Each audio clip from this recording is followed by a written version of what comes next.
Tamara, you spent years, right, working on becoming an MD, going to a very prestigious university, a very prestigious hospital, and then you kind of walked away in some sense. Not quite. I mean, you transitioned it into corporate America, but can we just start there? That's not every day that you see those type of transitions. Okay, now I'm having flashbacks to like my Jewish grandmother saying those exact same things.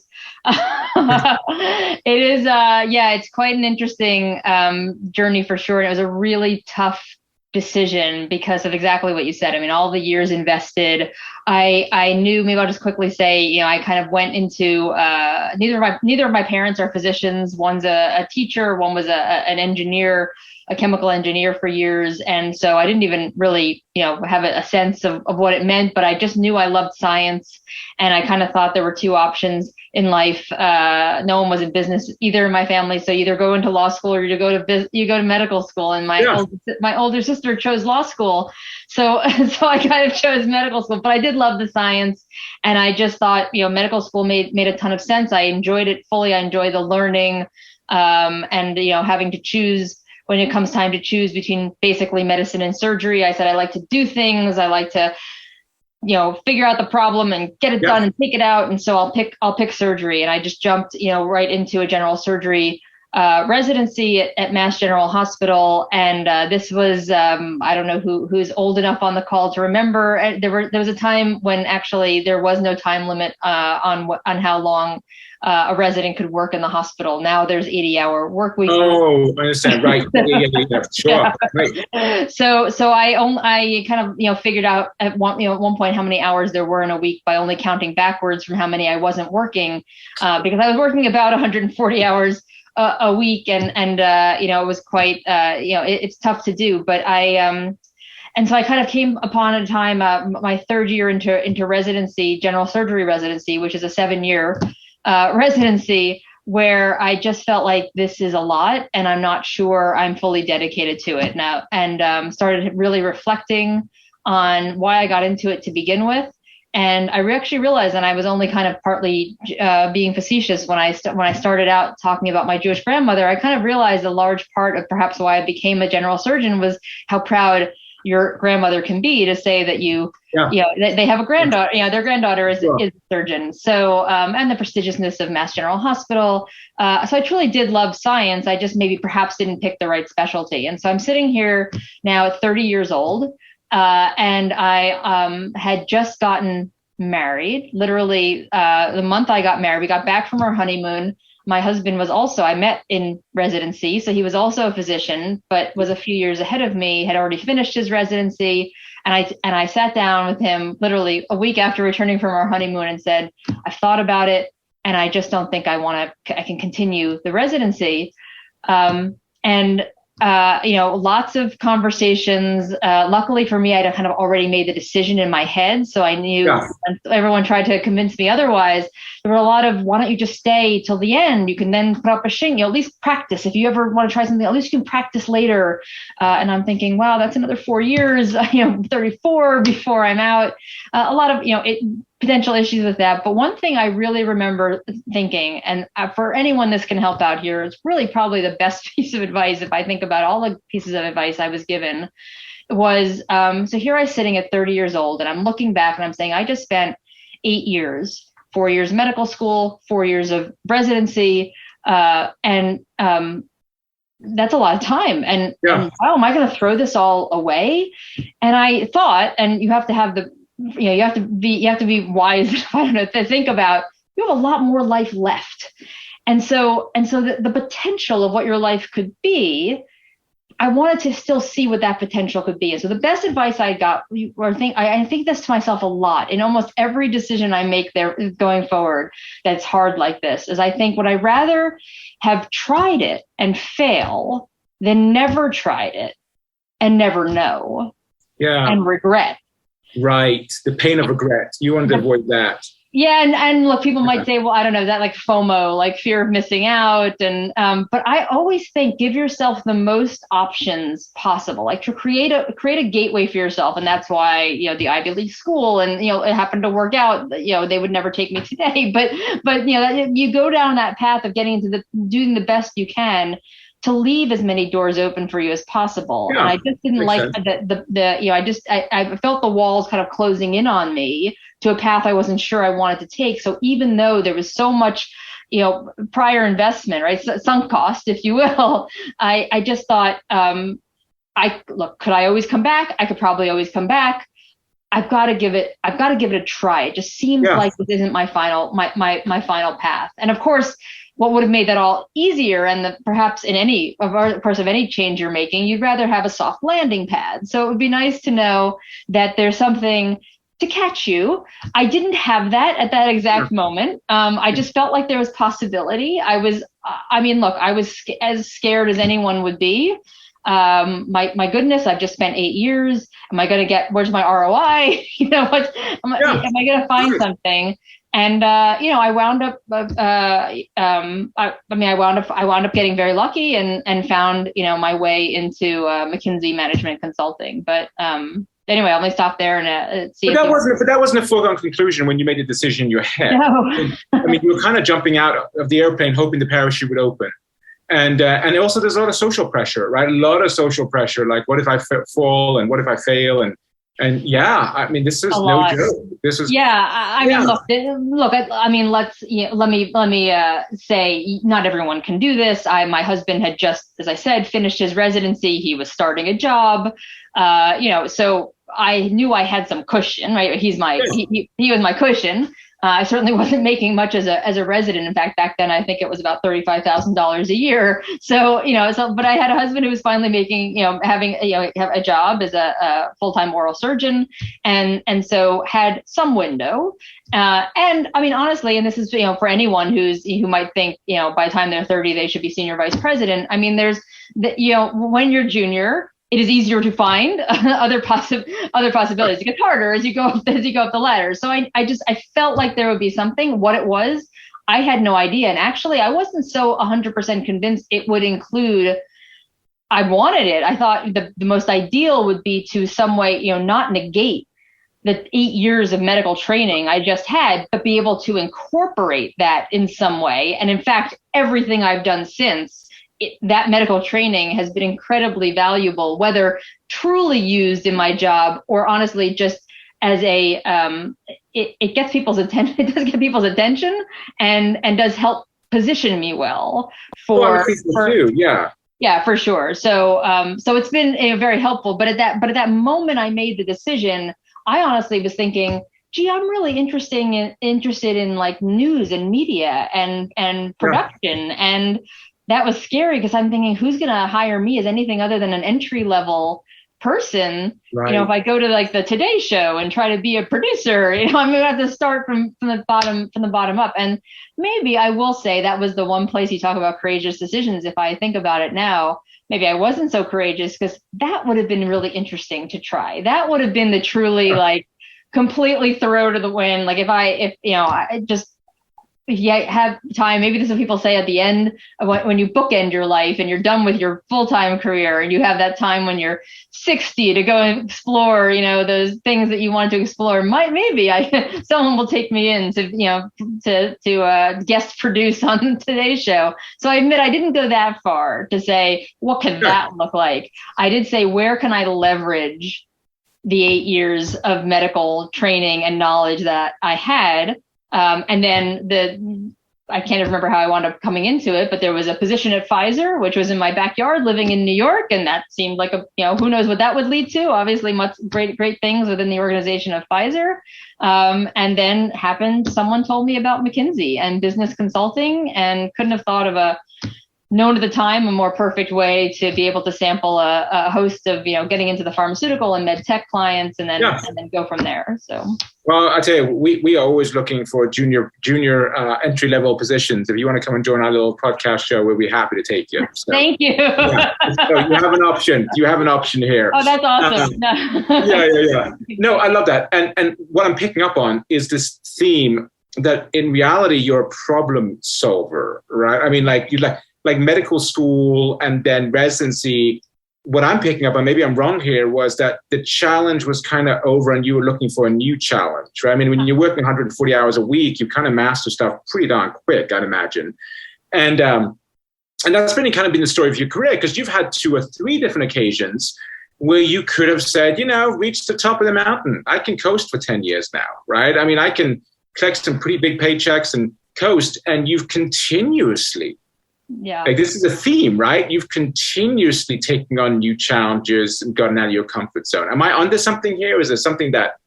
Yeah, it's a good point. And I can't tell you how many times, and now I'll tell you, my husband wishes I could just coast. It's like, right? But I can't. In my DNA, and I'll use that term as a medical doctor, in my DNA, there's something that won't allow me to do that. I like new challenges. I want to continuously learn.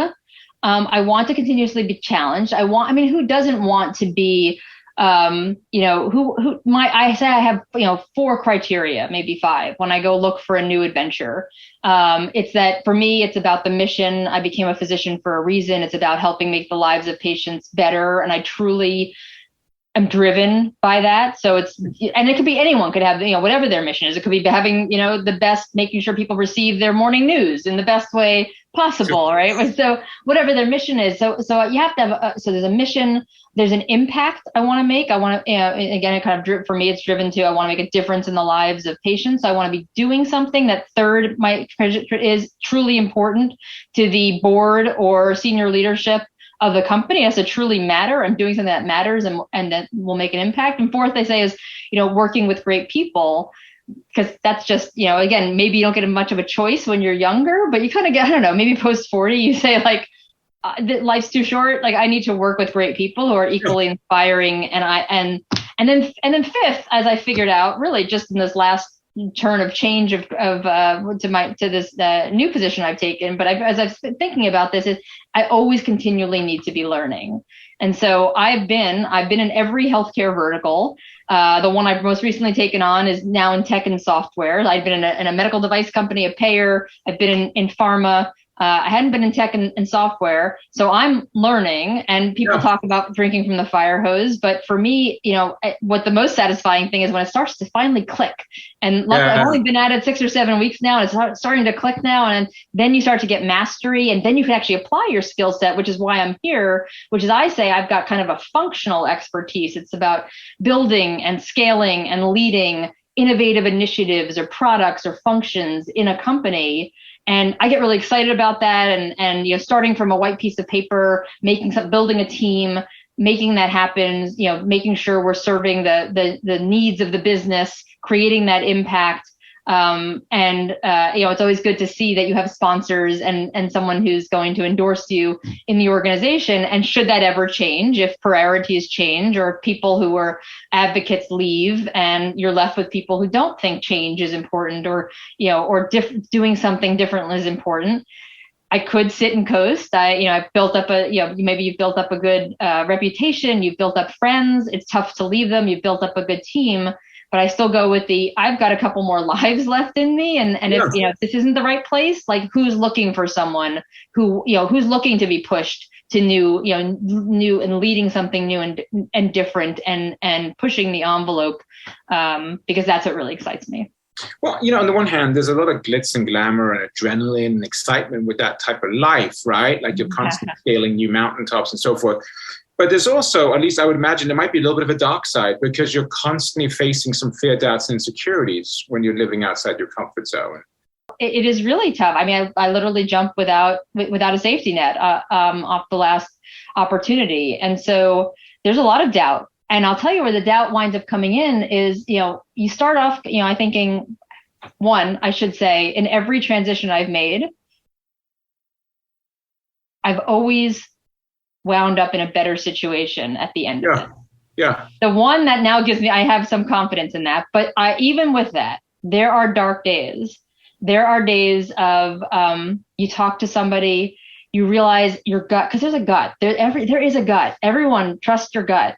You're listening to the job description, you're listening to the company, you're listening, and you're inside, you just know, you're like, that's not exactly right, or God, that might drive me crazy. But you try to suppress it because you don't know what else is coming ahead of you. You don't know what the end point's going to be. And so you're like, maybe, okay, I might as well have the conversation. Okay, I might as well go to the next step. I might as well and maybe you're even offered the job. And this happened to me a couple of times too. And I finally said, you know what? I don't even want to discuss comp because I just can't even see myself.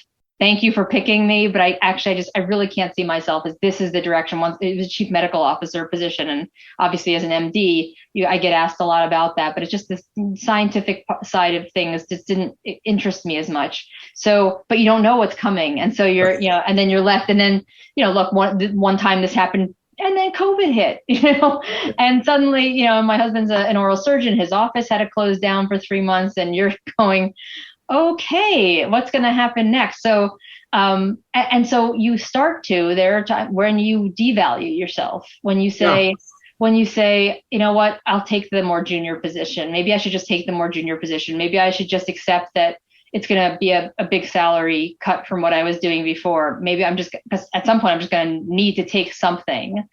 And I can't say I have perfect advice about how to, except for have faith in yourself. Yeah. No, I'll say this. This is my advice. Actually, here's my advice. Make sure you give yourself the choice. And the way you do that is by creating options for yourself. Yeah. So you have to, my job for a period of time when I'm between jobs is to find a job. And I'm pretty good at it. So you network like crazy. You talk to people, how many times people say how many frogs have you kissed? Right. How many, it's just part of it. And even if you're not, you say, God, do I want to go to that reception tonight? I don't know that I'm really going to meet anyone. You go, like you drag yourself out and you go and you put on the smile. You never know who you're going to meet. The position I'm in now, I got through networking, but I still went through different job searches. I went to, the headhunters calling me, recruiters calling me, you take the calls. But networking is very important. So keep, and by the way, you shouldn't only pick up your head when you think you're looking for a job. You should always continue to network. Obviously you can't do it at the same pace and veracity, but you should always continue to network.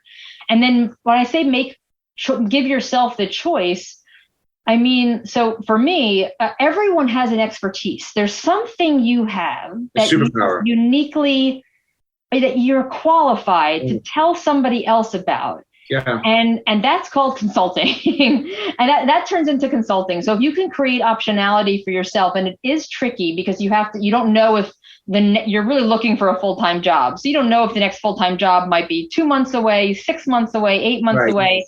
So you sign up for either projects of a certain length, so that in case, with a 1 month out clause, which is usually about how much time it takes to negotiate for a job and so on. So it should give you an out.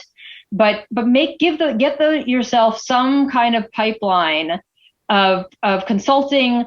Make sure it's maybe 3 or 3.5 days a week so that you do have time for the actual job networking, but then it becomes your choice. And I will say, when you're seeing, people might cringe at this, the idea of consulting, when you probably think about, I'm making charts for someone, I'm doing analysis, and I'm making PowerPoint charts. When you do get more senior, you can actually take on a role that's called an advisory role. You're an advisor. Right. So because of your intelligence and the things that you can just, you can either say, let's do this on a 10 hours basis. And I'm committing 10 hours of my month to you. You take it, we'll decide when that is together, but I'm committing to you 10 hours. Call me up. I'll talk to anyone you or your team needs to talk to. Just downloading my advice. It's like being a board advisor. You're downloading your knowledge to people who, and again, don't underestimate yourself. You might think it's 101. It's actually quite useful for some, and then the market will start to. Yeah. Anyway, the market will start to tell you your value for doing that. So don't underestimate yourself. Don't sell yourself short. Keep the confidence. I know it's not easy when you need to get the next job, but try to create that optionality for yourself. I love where you're going with that. It sounds like stay in motion, right? Stay in motion. Oh, yeah. Just kind of keep the energy moving, stay in motion. It also keeps your confidence high, keeps your keeps your value high, is what I'm hearing you say. For people, maybe we're the same here, people like us who kind of do keep challenging ourselves and pushing ourselves out there and taking on big challenges. Do you think there's a part of it where you're looking for approval? There's something about like, hey, I'm taking on this big challenge. There's an approval piece to it that we're seeking or could be sought from someone else, you think? Yeah. Like there's some sort of like, I mean, some of it's obviously internal, intrinsic. Like we're just driven to chase and go after it and take challenges. Do you think some of it's external as well? I'm just curious. I don't know. Well, I don't know for me. I no longer. I mean, obviously, my grandmother is no longer with us, but yeah. I do it mostly for myself, okay. and how I still seek, and probably even a little bit too much. Maybe this is a female thing, don't know, but too much of the approval of the people I'm working with. Okay. Yeah. And but I don't know that that's abnormal. It's like the joy of creating something and bringing, fighting hard and in a big corporation, it's always about, influencing without authority and pushing the big boulder up the steep hill and every day. And someone once likened it to putting on a helmet and running, bending over and running straight into a brick wall over and over again to get something done. So when you actually push the boulder a little bit or the wall cracks a little bit, and you do need to find, what I have found is you do this, then this is a big lesson too, is when I first did my first corporate role, after my period of private equity investing, I went to Becton Dickinson, and I thought I was trying to create a digital health effort, and I thought I needed to reach the Mecca immediately, whatever the end, like the best could be, and I had to get there. If I didn't get there, I wasn't successful. You learn it's in steps. And you celebrate, and especially when you start to have a team, and you have to realize how to make them morale and get them excited. You start to celebrate the small wins, so the small cracks in the veneer, right? The little things, and I don't know. I think about and yes, it gives me great internal joy and feeling of accomplishment. I guess I only feel external in knowing that if you've done it in the right way, such that you're creating the impact and you haven't completely upset the people you had to butt your head into, but you've actually brought them over to your side, and now you're gaining more and more approval of the of the people in your organization, which is what you need, what you need to continue to get things done.